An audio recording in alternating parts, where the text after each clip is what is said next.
The wind had no mercy on the Great Plains. Cut through everything, grass, bone, and hope alike.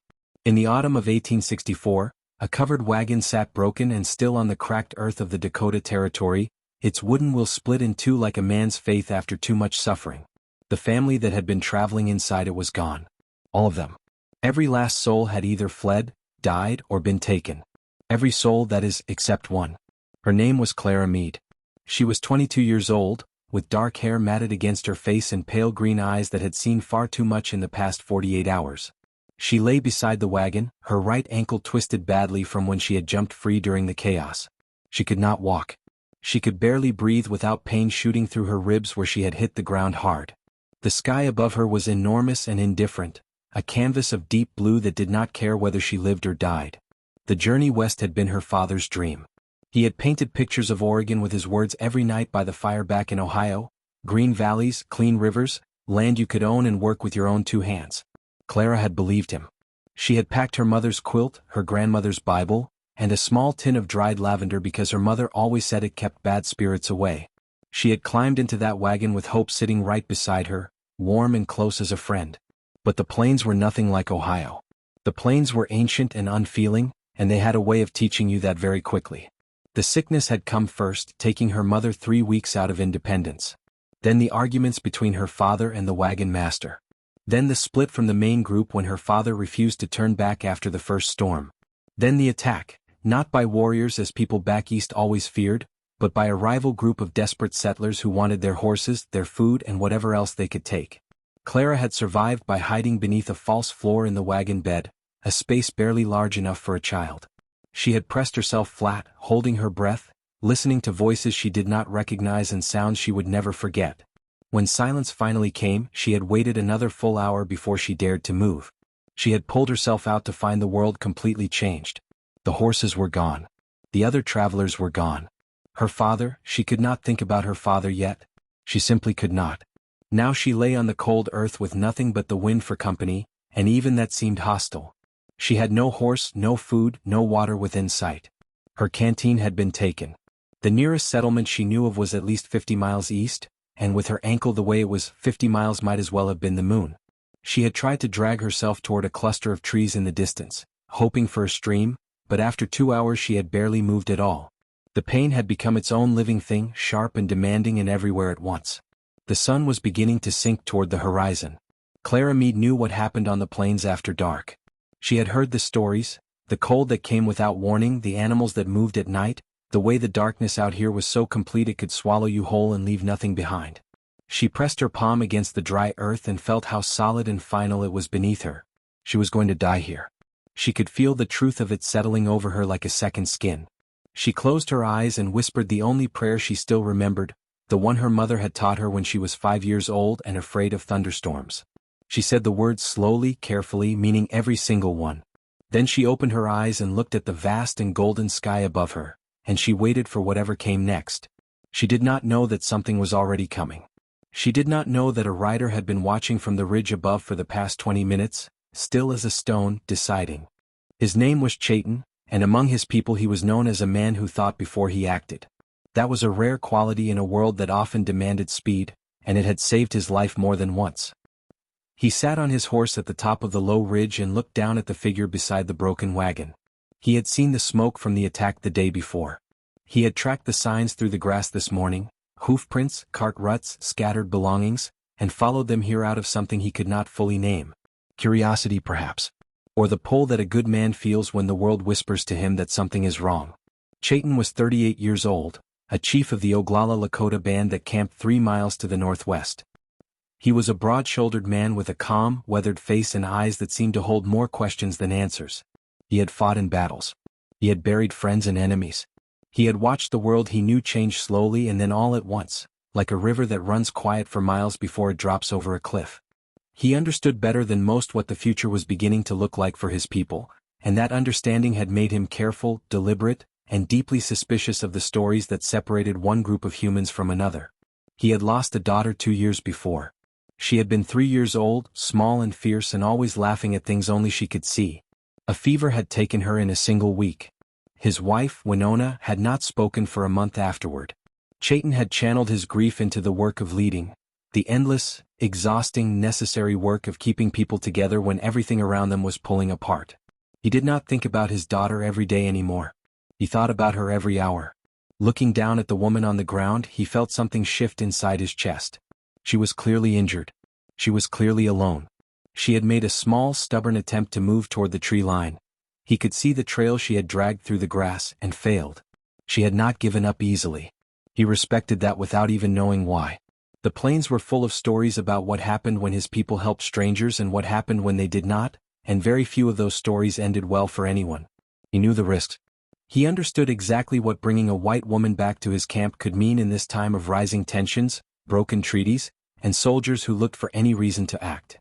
His second-in-command, a younger warrior named Koana, rode up quietly beside him and looked down at the scene below. Koana was 25 and carried his opinions in his jaw, tight and ready. He said nothing for a long moment.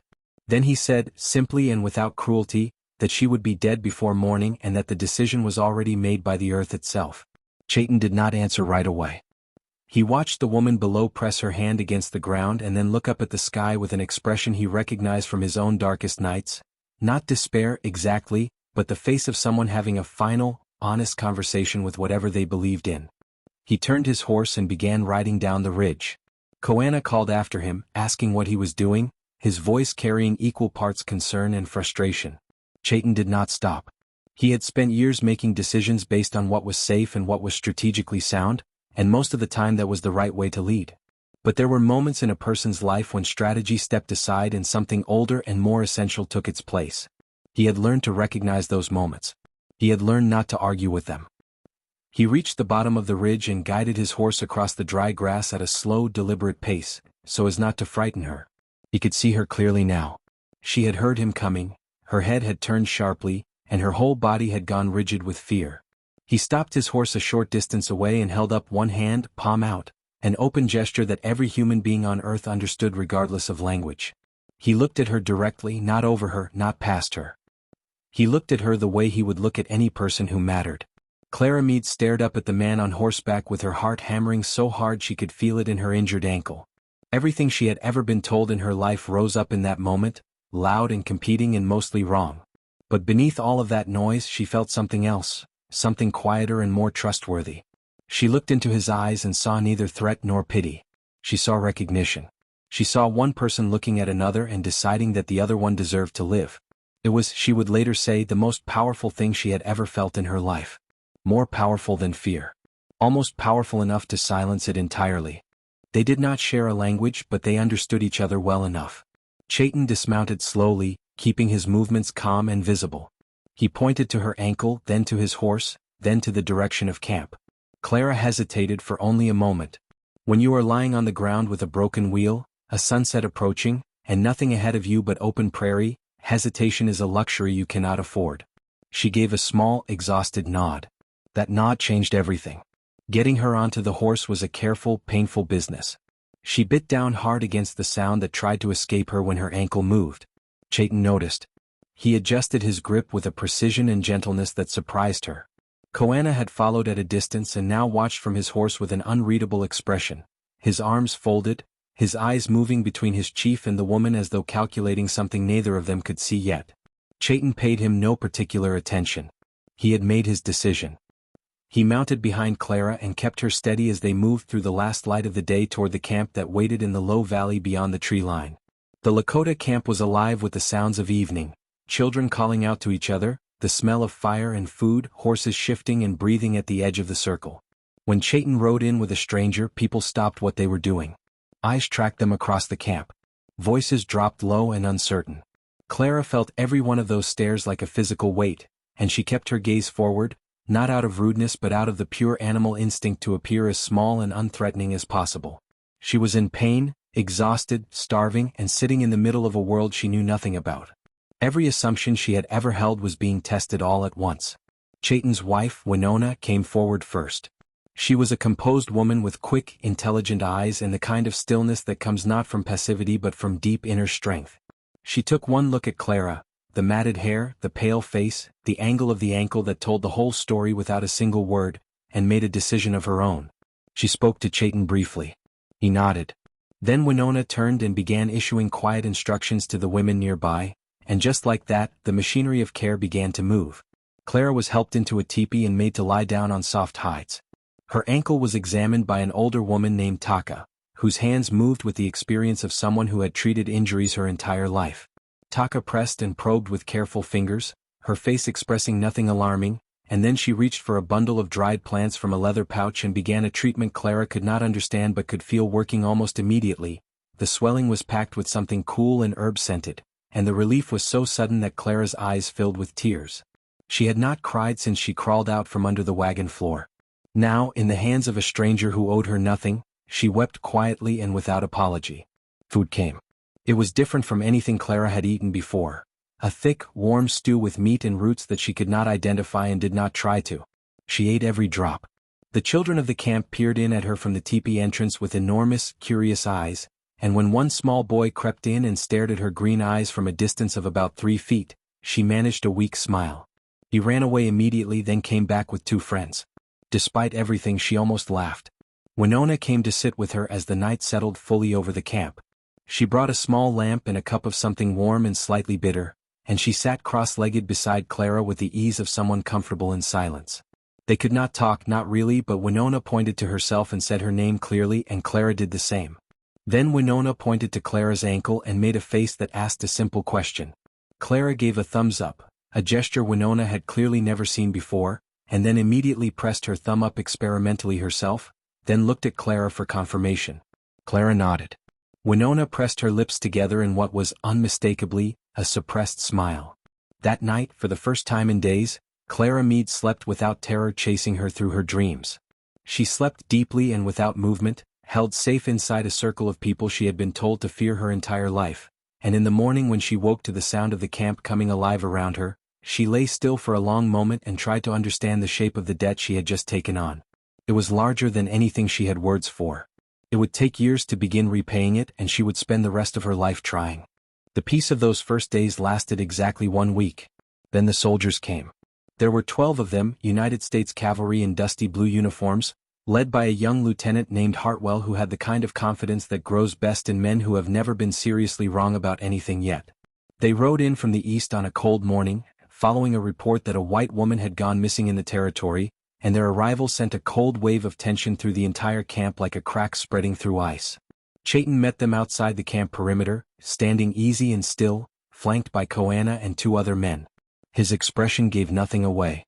He had done this before, stood between his people and men in uniform who arrived with their minds already made up, and he knew that these encounters lived or died on the quality of the first 30 seconds.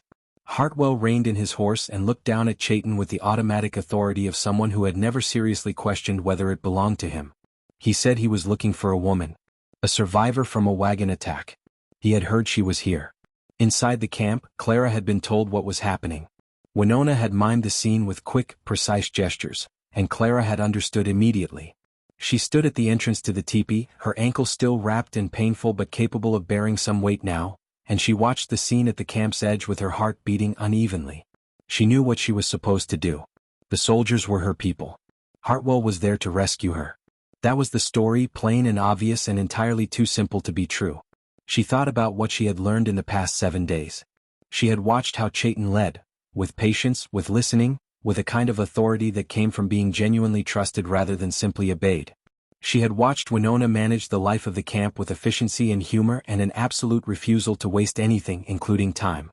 She had watched Taka treat not just her ankle but 2 other injuries in the camp during that week, including a child's bad burn, and she had watched the care and precision of it and understood that knowledge was knowledge regardless of what language it arrived in.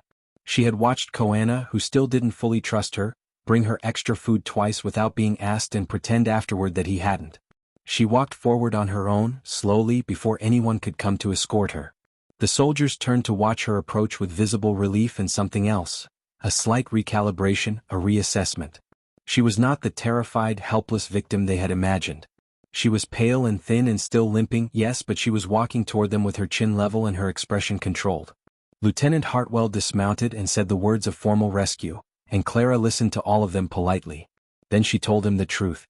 She told him about the wagon attack, about the other settlers who had committed it, about the direction they had ridden. She said clearly that the Lakota camp had saved her life, had fed her, healed her, sheltered her, and that she had been treated with complete respect and kindness at every moment. She said this looking directly at Hartwell, and she said it loudly enough for his men to hear. She watched a few of them exchange glances. She watched Hartwell's expression tighten and then smooth itself out again into the professional neutrality of a man recalibrating his expectations.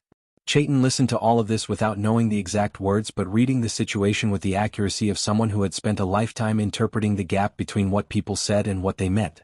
He watched the young lieutenant and measured him. Hartwell was not a bad man, he decided. He was simply a man shaped entirely by one story of the world, and those men were sometimes capable of being offered a different one. Sometimes. The standoff lasted the better part of an hour. In the end, the soldiers left without incident, an outcome that owed itself in equal parts to Clara's clear testimony, Chayton's absolute composure, and the 12 rifles that Kohana's men had quietly positioned at the tree line. Nobody mentioned the rifles. Nobody needed to. When Hartwell rode away, he did not look back. But one of his men did, a young private at the back of the column, who turned and looked at the camp for a long moment before following the others into the distance. That night, Chayton sat at the fire for a long time after the camp had gone quiet. Kohana sat beside him and said nothing for a while. Then Kohana spoke, and what he said was simple, that the woman had surprised him. Chayton nodded slowly. He said that people often did when you let them. The fire crackled between them and the stars came out hard and bright overhead, and neither man said anything else, but something had shifted between them too, a small movement in an old argument that had no easy answer, only the ongoing effort of two honest men who respected each other enough to keep having it. Clara stayed for 3 more weeks. It was not a decision she planned. Her ankle needed more healing, the weather turned harsh and quick without warning, and there was nowhere immediate to go that was safer than where she already was. But if she was being honest with herself, and she had made a firm promise to always be honest with herself after everything she had survived, the real reason she stayed was simpler and harder to explain. She was not ready to leave. The world waiting for her back in the settlements felt smaller than it had before, and she needed time to figure out what to do with that feeling. She began to learn.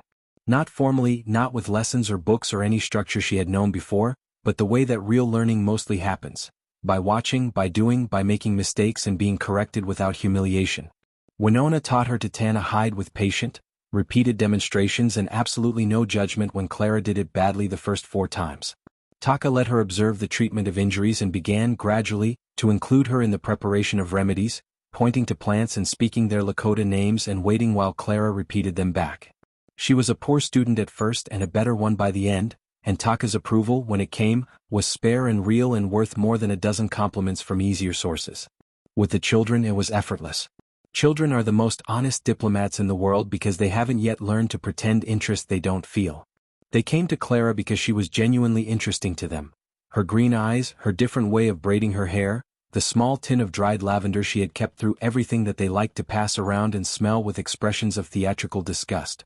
She taught a few of them a hand-clapping game she remembered from her own Ohio childhood, and it spread through the camp's children with the unstoppable efficiency of anything that is both simple and fun.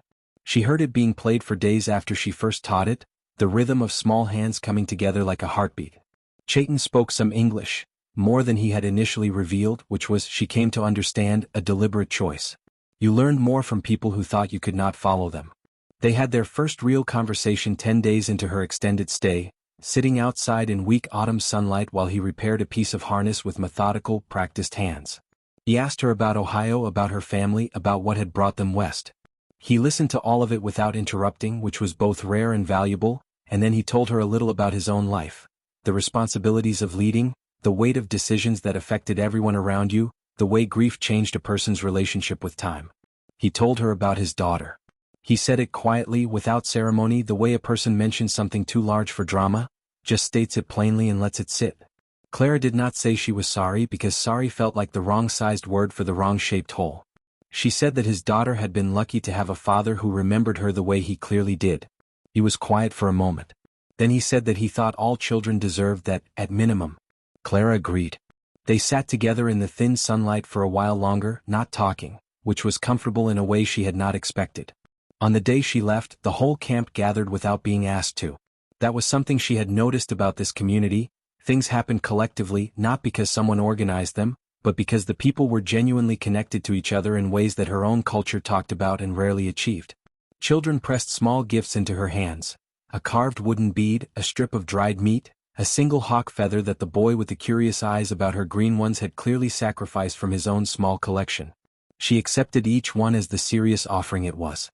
Winona embraced her briefly, firmly, and then stepped back and held her by the shoulders and looked at her with an expression that said everything a shared language could not. Taka gave her a small leather pouch of dried herbs and spoke over it in Lakota, and Clara understood from the tone and the gesture that it was something protective, something meant to travel with her and keep trouble at a distance. She tied it to her belt immediately, and Taka gave a single nod of satisfaction. Chayton rode with her for 2 miles, to the point where the settlement trail became clear and safe enough to follow alone.